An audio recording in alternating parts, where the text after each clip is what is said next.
José cuenta que fue víctima de lo que popularmente llaman la viuda alegre. Este señor confiesa que no estaba muy seguro de haberse casado y esas dudas los llevaban a estar metido en los bares tomando licor hasta altas horas de la noche. Un jueves de julio, él, ya pasado de licor, formó una pelea en el bar donde estaba. Dice que no le importó que lo sacaran de allí y que iba a buscar otro lugar donde pudiera seguir tomando. Mientras caminaba por las calles más antiguas, comenzó a escuchar una voz que lo llamaba desde lejos. Él decidió salir corriendo y llegó a una esquina y una sombra gigantesca se le tiró encima.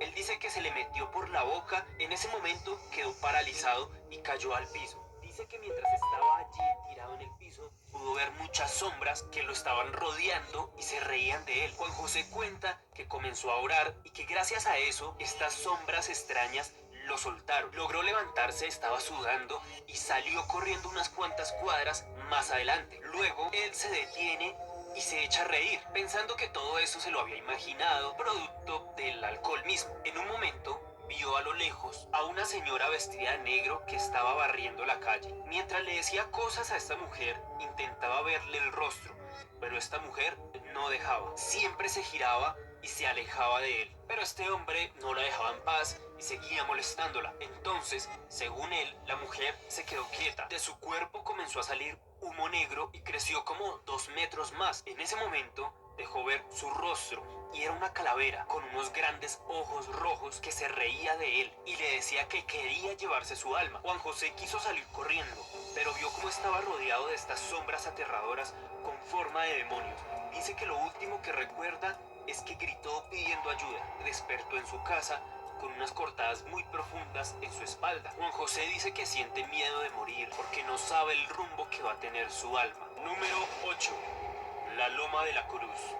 Miguel Ángel, un artista de este lugar, cuenta que hace algunos años hizo un amigo muy peculiar. Mientras hacía una de sus pinturas, un sujeto se le acerca y comienza a hablar con él. Siempre llegaba muy temprano, incluso antes que los otros artistas. Para Miguel era extraño ver a un sujeto tan joven, de piel morena, narrar hechos históricos con tanta precisión. Miguel cuenta que este sujeto siempre estaba un poco melancólico, así que Miguel decide hacerle una pintura a este sujeto para regalársela por todas esas horas de historia que se contaron los dos. Un día, su amigo apareció llorando, muy triste. Le dijo a Miguel Ángel que ya no iba a poder venir más. El sujeto se quedó todo el día contándole su historia de vida, aquella historia que siempre fue un secreto. Le contó desde el día en que nació hasta el día en que murió. A Miguel Ángel no le importaba no atender a los clientes, a los turistas, así lo estuvieran viendo feo. Él solo quería escuchar a su amigo hablar. Su amigo termina de contarle toda su historia, se levanta y se despide de Miguel con un abrazo.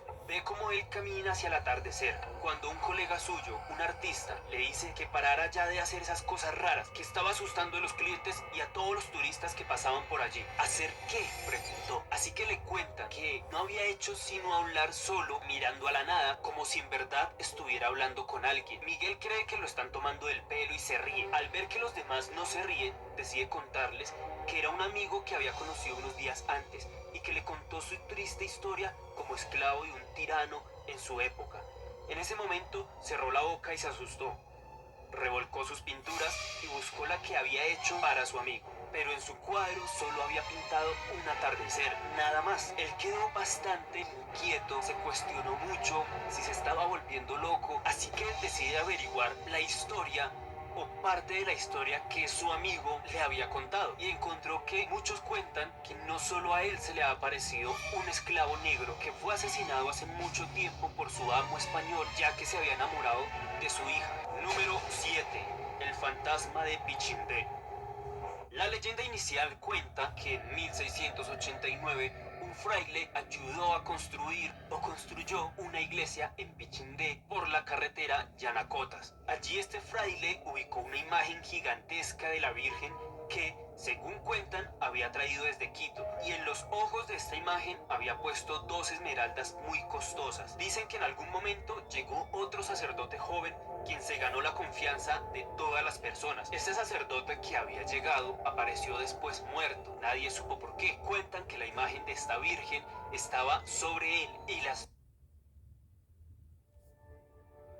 habían habían desaparecido. Ricardo Ortegón, taxista, cuenta que una noche él pasaba por la localidad de Peñas Blancas cuando un señor joven le hace una parada y él decide recogerlo. Era un pasajero normal. El sujeto se sube exaltado y fatigado y le dice a Ricardo que arrancara rápido, que no dejara escapar a los ladrones y que tenía que alcanzarlos. Ricardo no ve a nadie, pero sin embargo acelera el carro haciendo caso a lo que le estaban diciendo. Cuando Ricardo empieza a preguntarle indicaciones a este sujeto que se subió para saber cómo eran los ladrones, hacia dónde habían cogido, se da cuenta que en su carro no hay nadie. Este sujeto había desaparecido, así que Ricardo dice que es el sacerdote quien todavía sigue buscando a los ladrones de estas esmeraldas. Después de todo este suceso, Ricardo no puede dejar de orar por este sacerdote. Dice que si no lo hace, en su casa empiezan a suceder fenómenos extraños o paranormales. Número 6.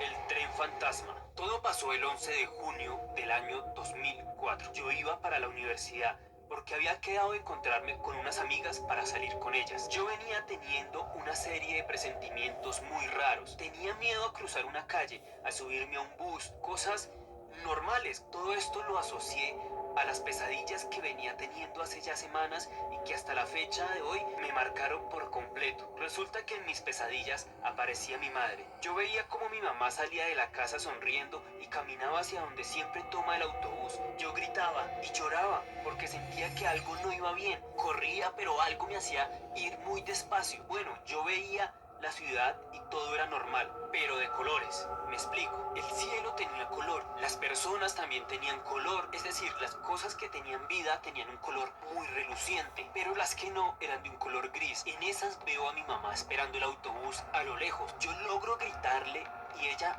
me mira, ella voltea a verme, pero se ríe. Ella me señala que ya va tarde. A mí no me importaba que se le estuviera haciendo tarde, sentía que no podía dejarla ir. Cuando veo que un autobús llega y se detiene frente a ella. Ella sube y yo quise llorar cuando la vi subir. Ese autobús no era de color gris como todos, era de un color rojo. Sus puertas eran como en madera vieja. No sé cómo, pero logré llegar hasta el autobús. Las personas que estaban en el autobús vieron que yo subí y comenzaron a aplaudirme. Me felicitaban, quién sabe por qué. Según ellos me estaban esperando. La situación empeora porque las personas que estaban al frente del autobús, en la parte delantera, estaban de un tono de color muy vivo, a diferencia de las personas que estaban atrás. Estaban demacrados, parecían enfermos, así que comencé a buscar a mi mamá. La encontré en la última silla junto a la ventana. Mi mamá ya no tenía su luz y color de alegría que la caracterizaba. Me dio nostalgia verla así, demacrada y sin fuerzas. Me lancé a abrazarla y en ese momento una luz enorme iluminó todo y yo sentí como algo me alejaba de ella. Luego desperté. Le conté el sueño a mi madre llorando, quien se reía de mí. Yo siempre he creído que los sueños son la forma en que Dios nos habla. Mi madre no me quiso escuchar y se fue para su trabajo. Ese día, mi madre tuvo un accidente en el autobús que viajaba. Un tren de carga lo había estrellado en la parte trasera.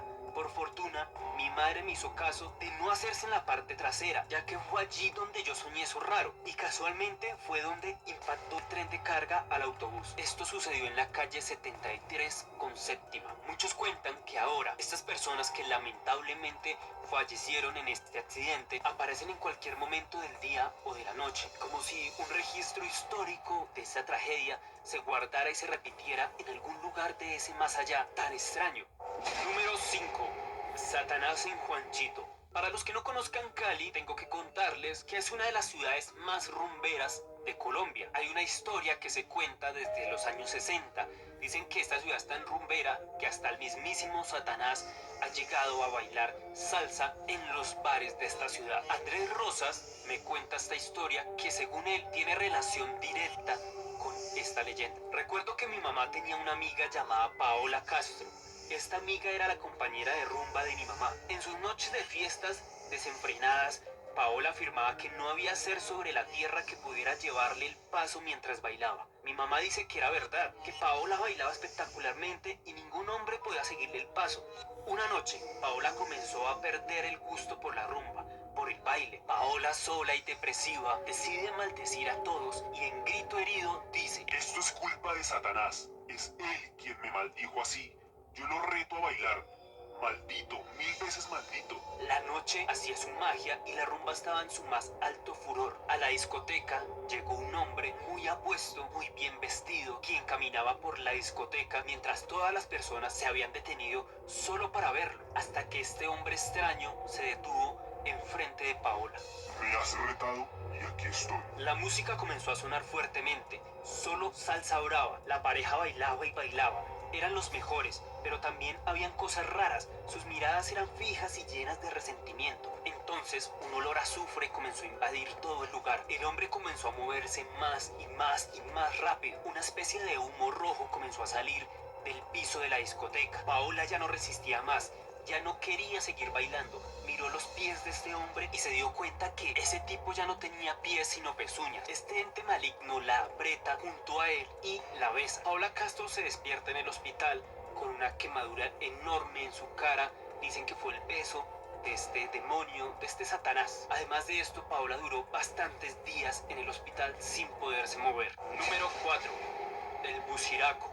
Hace muchos años, Cali tenía un ambiente muy tranquilo. Las personas presentían que algo iba a llegar a Cali. Era algo que nadie estaba esperando. Las calles fueron invadidas por un mal olor terrible. Una noche de tempestad, los caleños vieron un ser gigantesco, negro, lleno de maldad que sobrevolaba los cielos de Cali. Muchos dicen que este ser demoníaco gigante surgió del Cerro de las Tres Cruces. También afirman que la noche de la aparición de este ser demoníaco tuvo que ver con un grupo de personas que habían venido de la costa. Este grupo de personas habían invocado a este demonio que había sido expulsado de la popa en Cartagena por exorcistas. Por aquellos días, Cali se vio presa de muchas calamidades como diferentes tipos de enfermedades. Alarmado, el guardia del convento de San Joaquín solicitó ayuda al gobierno eclesiástico de Popayán. La ayuda fueron dos misioneros que habían llegado de Quito. Se dice que estos llegaron a Cali en 1837. Subieron al cerro y con un extraño ritual enterraron allí 3 cruces para poder desterrar al Buciraco. Todo se calmó hasta el 24 de diciembre, cuando